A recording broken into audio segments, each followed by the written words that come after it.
60 Minutes Rewind. For 2 decades, a group of wild African elephants has been watched over, studied, and protected by their own guardian angel, an extraordinary American scientist named Andrea Turcalo.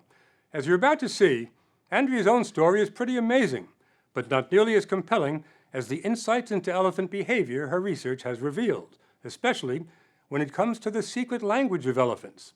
Elephants communicate in a complicated, sophisticated language that scientists are trying to decipher and compile into the world's first elephant dictionary.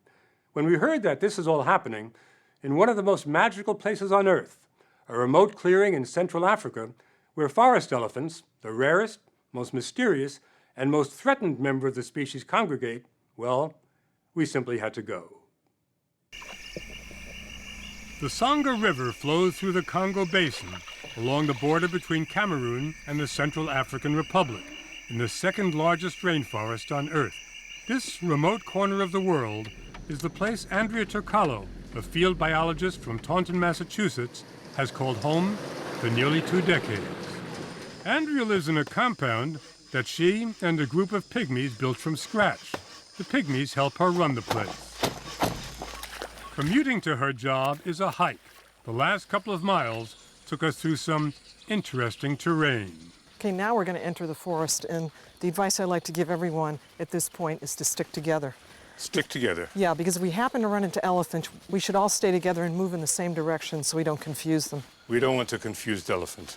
A confused elephant could be dangerous. Fortunately, running into one on the trail is rare. So who made this trail, Andrea? This was made by hundreds of years of elephant traffic in this forest. Elephants made the trail. Yeah, I mean, if you look at their feet, it's obvious they do a lot of road work. The elephants have stomped out the equivalent of a vast interstate highway system. It took us past giant teak trees through a thick primordial forest. Andrea has hiked this trail twice a day for nearly 20 years. Where does it go? We could hear something before we could see anything. Suddenly, the trail ended, and right before us was an opening called the Zanga clearing,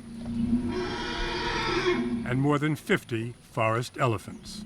The setting was extraordinary, straight out of Jurassic Park, tranquil, aside from an occasional roar.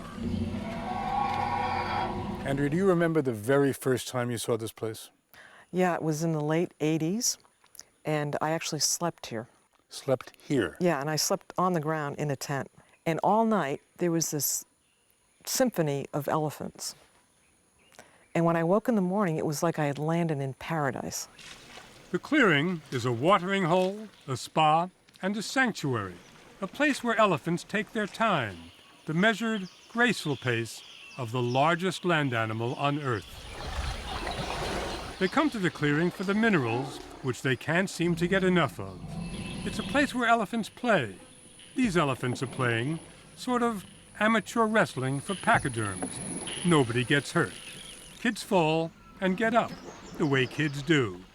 This elephant is giving himself a massage, a tree massage. Here's one trying to hide, unsuccessfully. All this and so much more observed by Andrea and others day after day.